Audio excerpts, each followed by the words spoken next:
Shalom. First and foremost, I want to give all praises, honor, and glory to Yahweh, Bahasham, Yahushai, Bahasham, Rachak Kodash.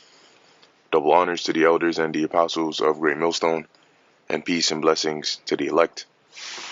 And in this lesson, I wanted to deal with this article that I was reading earlier today, and this is from ZeroHatch.com. It was titled "Obama's Weird New Movie and America's Extreme Vulnerability to Cyber Attack," which is something that we've been warning about for years. But pretty much as you go into the article, some of the main points that are touched on is that, number one, it doesn't take much for to take down the so-called internet. Okay, and it gives like an account of, I think it was back in 2021, when you had like a outage that left huge parts of the internet dark, without service.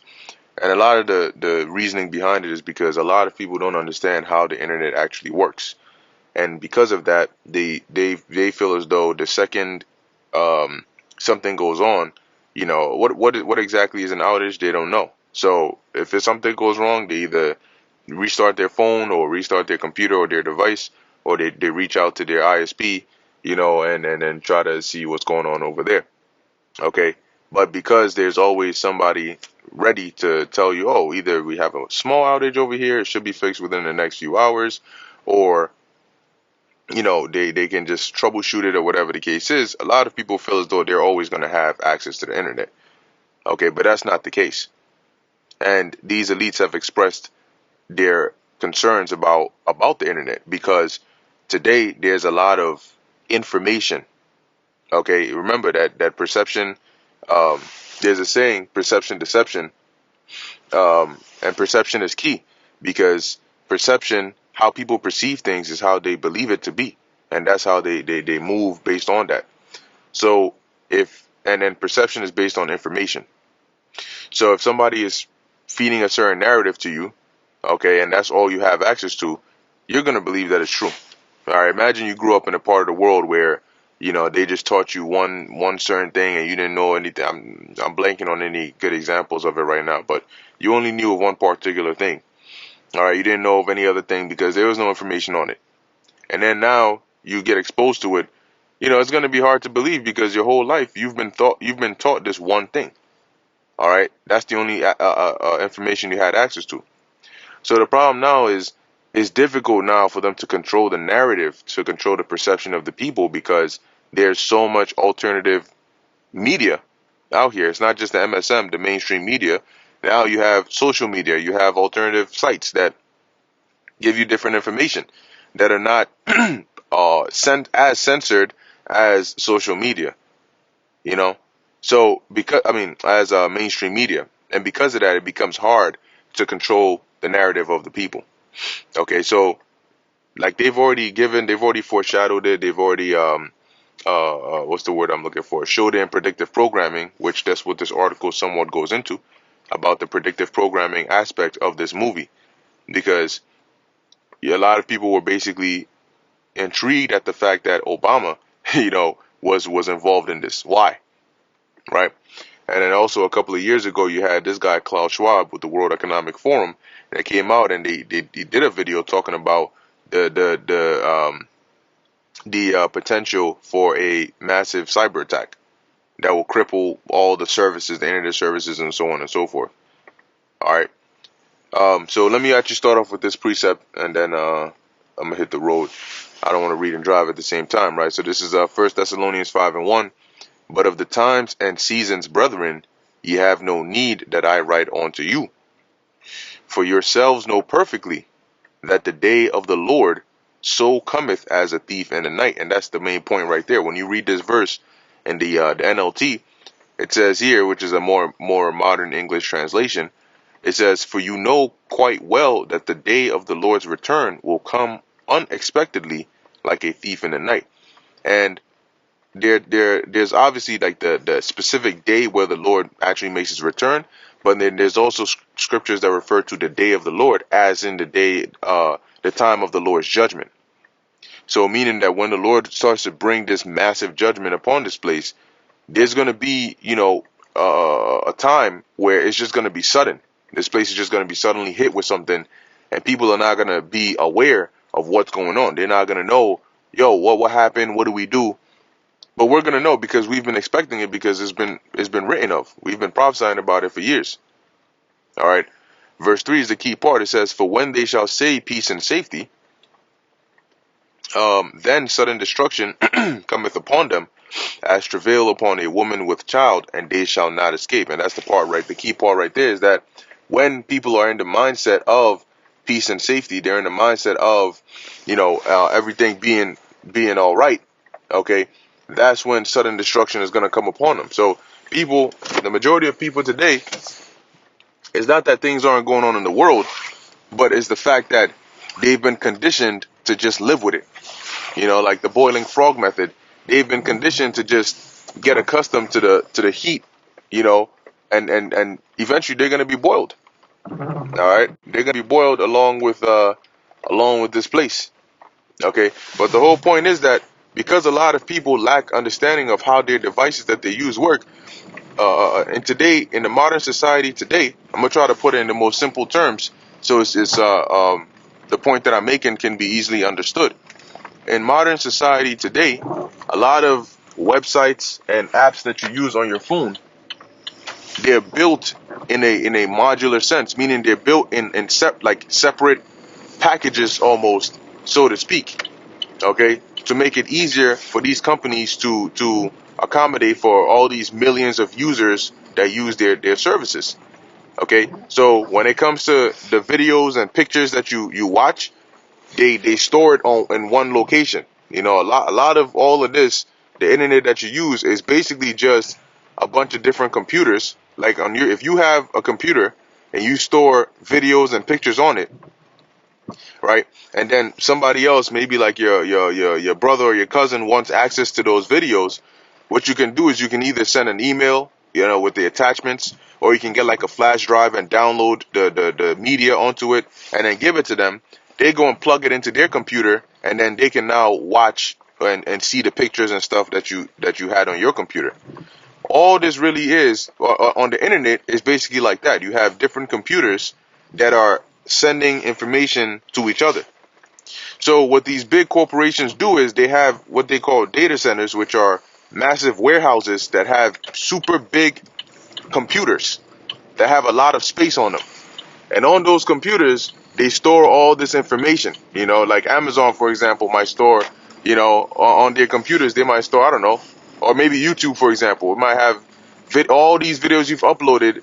They store it on their computers in different warehouses around the world.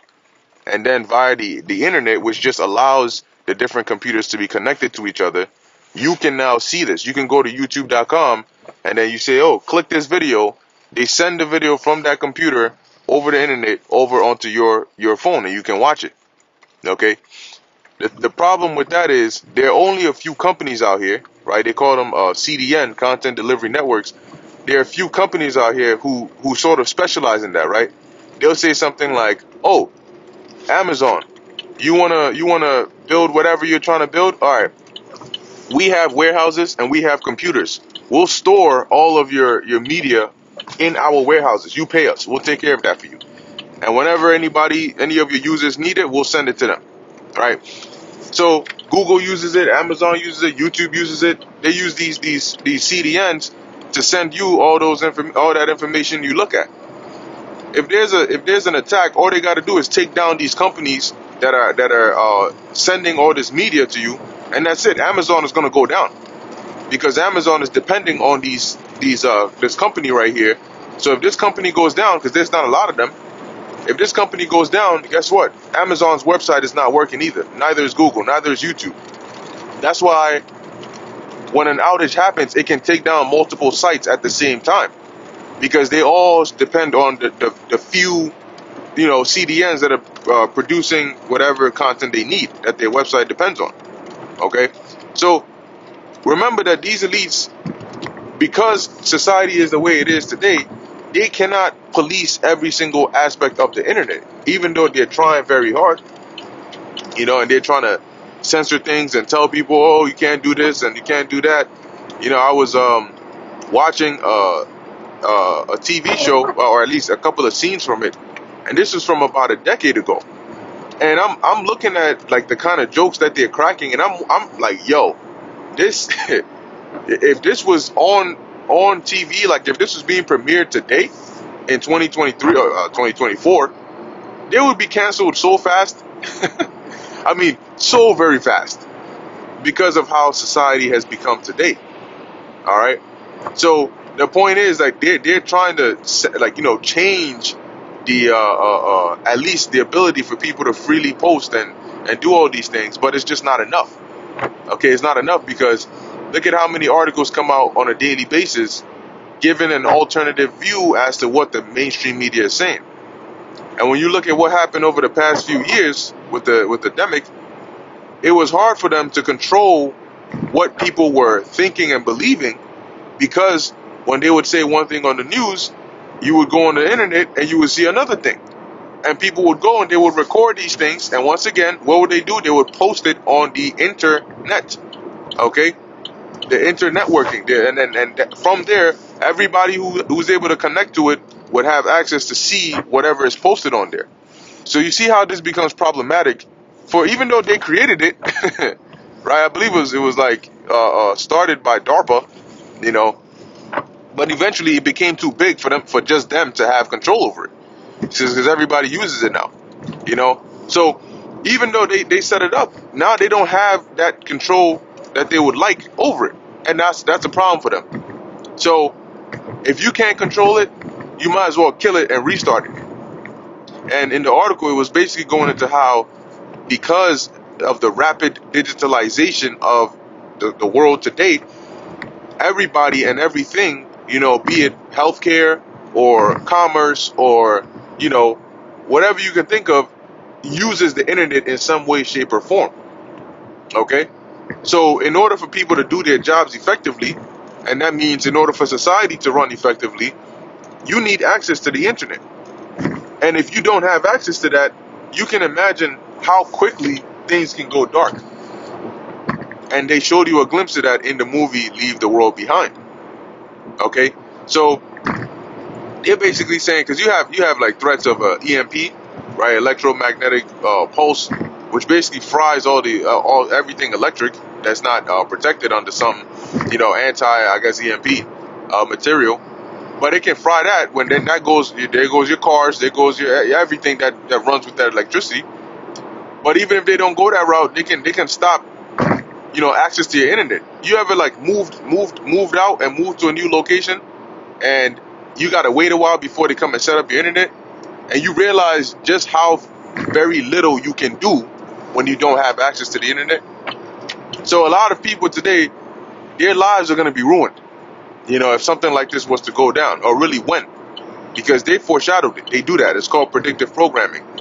They show you what it is they're about to do, either in a movie or in a trailer, or they just come and announce it. But the thing is, a lot of people don't pay attention.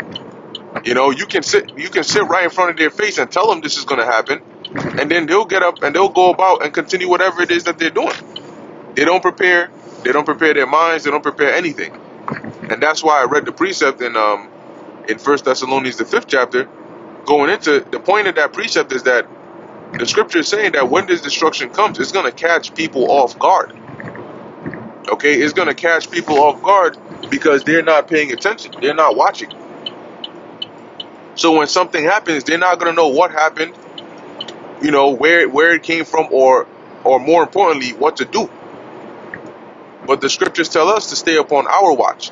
So we're constantly watching these things. We're constantly reporting on it, saying, look, this is what they're planning. This is what they're doing. It lines up with biblical prophecy. So get ready, because it's going to happen. When you read in the book of 2nd Ezra, the 15th chapter, what did the Lord say? The Lord said that he was going to plague this Egypt, right? This modern day Egypt, which is known as America, with the plagues that he hit like ancient Egypt with. But you have to keep in mind that society has changed today, right? So the way that you do things is slightly different. Nevertheless, the effect of those plagues can still be the same, right? One of the main ones was what? Darkness, that thick darkness. And that's a light thing for the Lord to do here. The Lord does not have to create some mystic dark cloud that just comes and sits on this place.